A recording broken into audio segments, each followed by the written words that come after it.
My 37F wife and I, 36M, have always tried to keep the housework pretty evenly split between us. I, for example, mow the lawn and do laundry and dishes, and she meal plans, cooks, and picks up/drops off the kids. Lately, this has all changed because she has become addicted to a game called Dress to Impress on Roblox. If you aren't familiar, it's a game where you have to dress your character in a themed outfit before the time runs out, and the other players rate it from 1 to 5 stars. It started off harmless, just a fun thing she would do during downtime before bed, but recently she has missed crucial appointments and chores because of this game.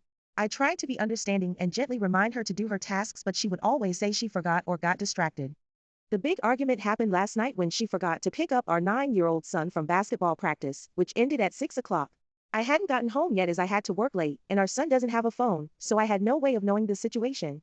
I eventually got home around 7 o'clock and realized he was not in his room. I looked around further and saw that he was nowhere to be found. I walked into our bedroom, confused, to ask my wife where he was and found her on her iPad playing the game as always.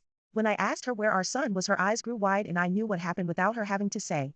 I immediately got back into my car and went to pick him up. Luckily, his coach had stayed after to make sure he was picked up safe, and I apologized profusely. Apparently, he had been calling and texting my wife, who was the emergency contact, and she didn't even notice. When we got home, I immediately blew up at her. How could she be so addicted to a kid's game that she completely forgot our son? Now, she's telling me it was a one-time thing and that I'm an asshole for getting angry.